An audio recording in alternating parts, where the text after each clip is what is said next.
যুবক আজকে একটা ঘটনা শোনাই। ভারতের একজন লেখক তিনি বই লেখলেন, বইটার নাম হলো রঙ্গিলা রসুল। রঙ্গিলা রসুল লেখে এই বইয়ের মধ্যে তিনি লেখলেন মুহাম্মদ অধিক বিয়ে করেছিলেন তার কাম পিপাসা, নিজের যৌনতা, এইগুলি পিপাসা মিটানোর জন্য তিনি অধিক বিয়ে করেছিলেন। এজন্য বইয়ের নাম দিছে রঙ্গিলা রসুল। আচ্ছা বলেন, নবীর মহান চরিত্র নিয়ে যারা বাজে কথা বলে, আমাদের আর বুঝার বাকি নাই ওদের জন্ম আতারে পাতারে ঝোড়ো জঙ্গলে হোটেলে মোটেলেই হইছে। এখন চিন্তা করে বলেন ঠিক কিনা? সন্দেহ আছে? আছে আছে। উতুল্লিন বাদা যালিকা জাদিদ, কোরআন বলতেছে ওরা যারা ওদের জন্মে ভেজাল আছে। ইয়া হে রাসূল ওয়া ইন্নাকা লাআলা খুলুকিন আযীম, আপনি মহান চরিত্রের আধার। না এই চরিত্র কখনো ছিল, না কখনো হবে, না কোনো মা আপনার মতো চরিত্রবান সন্তান জন্ম দিবে। রসুলের মতো কোনো সন্তান কখনো জন্ম কোনো মা দিতে পেরেছে? দিতে পারবে? এক বাক্যে শেষ। খুব মনোযোগ দিয়ে মুসলমান, রঙ্গিলা রসুল লেখার পরে হাজার হাজার আলেম, হাজার হাজার মুসলমান ব্রিটিশ আমল চলে, তেমন কোনো প্রতিক্রিয়া নাই। কিন্তু পাকিস্তানের লাহোরে একটা যুবক, তার মুখে দাড়ি ছিল না, তার নাম ছিল ইলমুদ্দিন। একসাথে বলবেন কি মারহাবা? ইলমুদ্দিন নামে একটা যুবক, মুখে দাড়ি নাই, কাঠমিস্ত্রি ছিল, তাও সহযোগী। আচ্ছা বলেন তো 20 বছর আগে কাঠমিস্ত্রির কত বেতন ছিল? 30 বছর আগে কত ছিল? তারপরেও সহযোগী কাঠমিস্ত্রি সামান্য বেতনে কাজ করত, কোনোদিন খেত, কোনোদিন অর্ধেক বেলা খেত। আজকে আপনাদের সামনে উপস্থাপন করি, আজ থেকে 30 বছর আগে এই দেশের অনেক মানুষের 3 বেলা পেট ভরে খাবার পাইতো না। এক বেলা মুড়ি সিঁড়ি দিয়ে খাইতো, আর এক বেলা মা বাসনে প্লেটে ভাত ভাগ করে দিত। অর্থাৎ যতগুলি ভাত ছিল সন্তান মিলে মিলে ভাগ করে দিয়ে বলতো, যা আছে এটাই খাইতে হবে রে বাপ, এর বেশি দেওয়ার মতো আজকে আর সুযোগ নাই। কোনোদিন চিড়ে মুড়ি দিয়েও চলে গেছে, মা ওইভাবে আমরার বন্টন করে দিছে।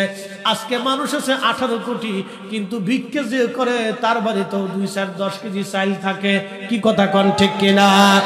ঢাকা শহরে এক বেডির ভাড়া নাই। জিজ্ঞেস করা হলো কত পরিমাণে কামায়, কয় মাসে লাখখানিক হয়। তার মানে বুঝে গেল আজকে ভিক্ষুকেরও ঘরে খাবারের অভাব নাই। কি কথা কন না কে?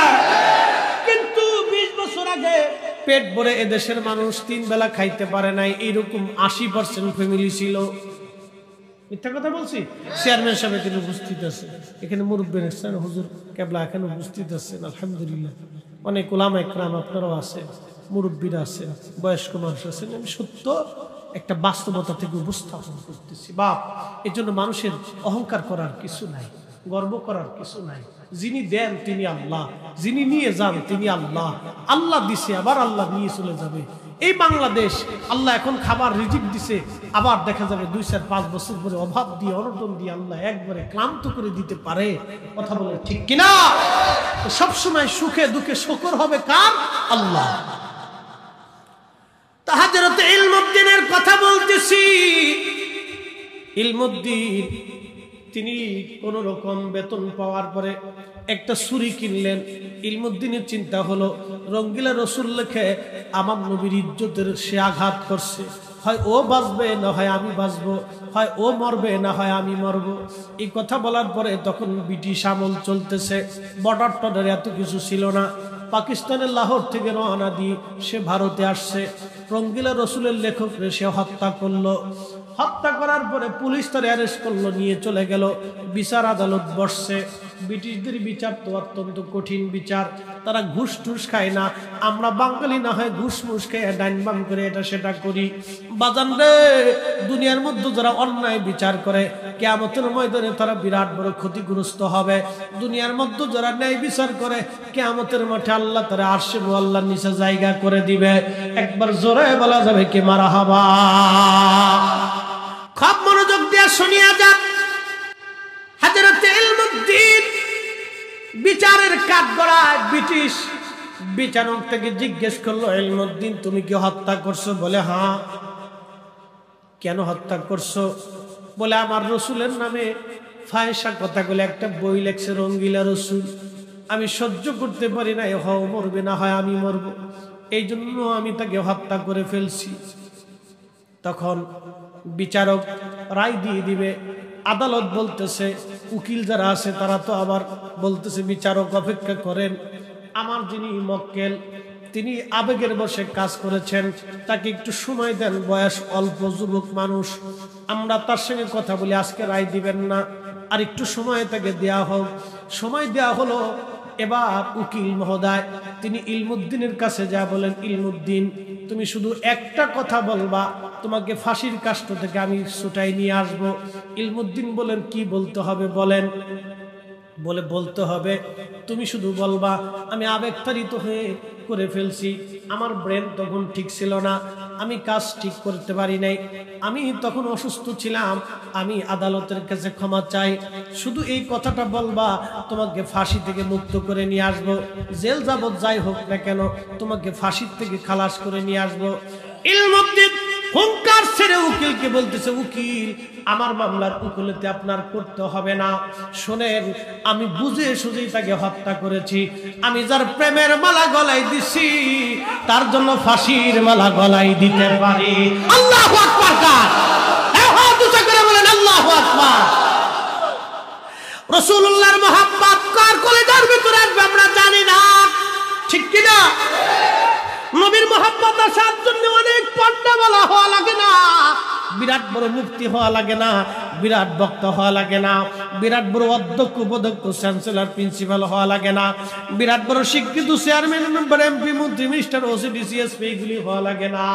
নবীর মহব্বত করার জন্য বাজানরে অস্ত্র শস্ত্র স্বাবলম্বী হওয়া লাগে না, এগুলি শিখা লাগে না।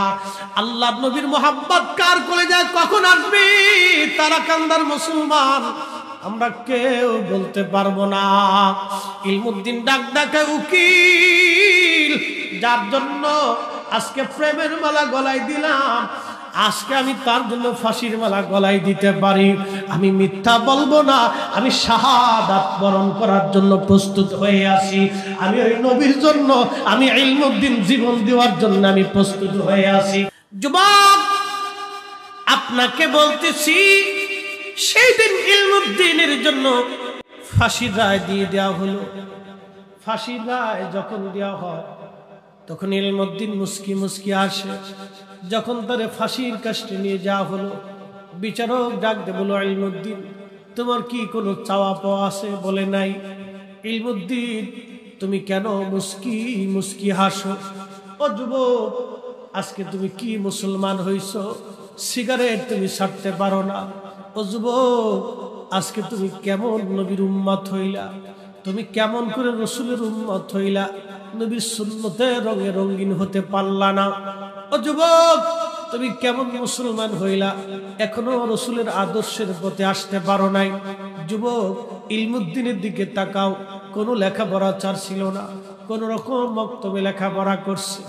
আহা, ইলমুদ্দিন কোনো মাদ্রাসায় তেমন লেখাপড়া নাই, স্কুল কলেজে কোনো লেখাপড়া নাই। আজকে একটা নিরক্ষর আশিকে রাসূল ইলমুদ্দিন কি বলে শোনো। ইলমুদ্দিন কলিজার ভিতরে কখনকার মহব্বত আসবে আমি জানি না। সেই দিন আমাকে এক ভদ্রলোক ফোন দিল, বলতেছে হুজুর আমি একটা ছাত্র সংগঠনের সাথে জড়িত ছিলাম, অর্ধেক নাস্তিক আর অর্ধেক মুসলমান ছিলাম। হুজুর আলেমদেরকে দেখলাম আর শরীর জ্বলতো। এমনও এহেন কোনো খারাপ কাজ নাই আমি জীবনে না করছি, এমন কোনো পাপের কাজ নাই যে আমি জীবনে না করছি। ফরিদে হুজুর আমার একটা ওয়াজ আমার জীবন পরিবর্তন করেছে। আপনি হযরতে বেলালকে নিয়ে যে ওয়াজটা করেছিলেন, এই ওয়াজটা শোনার পরে আমি তওবা করে ফেলেছি। আজকে হুজুর আমার চেহারা দেখলে কেউ চিনবে না, আমি দাঁড়িয়ে রাখছি, আমি সব ছেড়ে দিয়ে আজকে নামাজে পাবন্দি হয়ে গেছি। দোয়া করে দিবেন বাকি জীবন যাতে ইসলামের পথে আমি চলতে পারি। একবার জোরে বলা যাবে কি মারহাবা? সেই কথা শোনার পরে পশম খুলে আমার দাঁড়ায় গেল। হায় হায়, এমন যুবক কার কখন কখন কোন সময় কার মহাব্বত অন্তরে আসবে জানি না। ইলমুদ্দিনকে বিচারক বলতেছে, ইলমুদ্দিন তুমি কেন হাসতেছো? তোমার কি ভয় করে না? ইলমুদ্দিন জবাব দিল, বিচারক শোনো, আমি যার জন্য প্রেমের মালা গলায় দিছি তার প্রেমে আজ ফাঁসির দড়ি গলায় দেওয়ার জন্য ফাঁসির মঞ্চে উঠেছি। ইলমুদ্দিন ডাক ডাকায়, বিচারক তুমি ভাবতেছো আমি মারা যাইতেছি, কিন্তু শোনো বিচারক, কিছুক্ষণ পরেই আমি আমার ওই নবী রাহমাতুল লিল আলামিনের সাথে জান্নাতে একসাথে আমি মিলিত হয়ে যাব। আমার চাইতে খুশি কে বেশি হতে পারে বিচারা?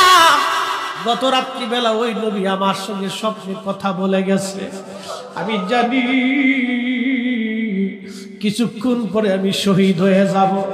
আর এটাও জানি রাহমাতুল লিল আলামিনের সাথে জান্নাতে একসঙ্গে আমি মিলিত হয়ে যাব। চিৎকার করে বলেন না আল্লাহু আকবার। আল্লাহর নবী বললেন, মান রাআনি ফিল মানামি ফাকাদ রাআল হক, যে আমাকে স্বপ্ন দেখলো সে বাস্তবে আমি নবী দেখলো, যে আমি নবীকে স্বপ্ন দেখলো সে বাস্তবে আমি নবী দেখলো। আমি নবী তার সাথে স্বপ্নে দেখা করলাম, কথা বললাম। এবার আপনারা বলেন, নবী যদি আসে, 1450 বছর ধরে রসুল আসতেছে, নবী দেখা করতেছে, নবী দেখা দিতেছে, কি কথা বলেন ঠিক কিনা? তার মানে বুঝা গেল নবীর জায়গা নবী আছে, আমাদের চোখের জায়গা চোখ নাই। সূর্যের জায়গা সূর্য আছে, কিন্তু অন্ধের চোখ দেখে না বিদায় সূর্যের দোষ হবে না, এটা অন্ধের চোখের দোষ। আমাদের কালবের দরজা বন্ধ, চোখের দরজা বন্ধ, এই জন্য নবী আছে আমরা দেখতে পাই না। ও তারা কান্দার মুসলমান, নবীর জায়গা নবী আছে, উম্মতের চোখের জায়গা চোখ নাই। কথা বলেন ঠিক কিনা?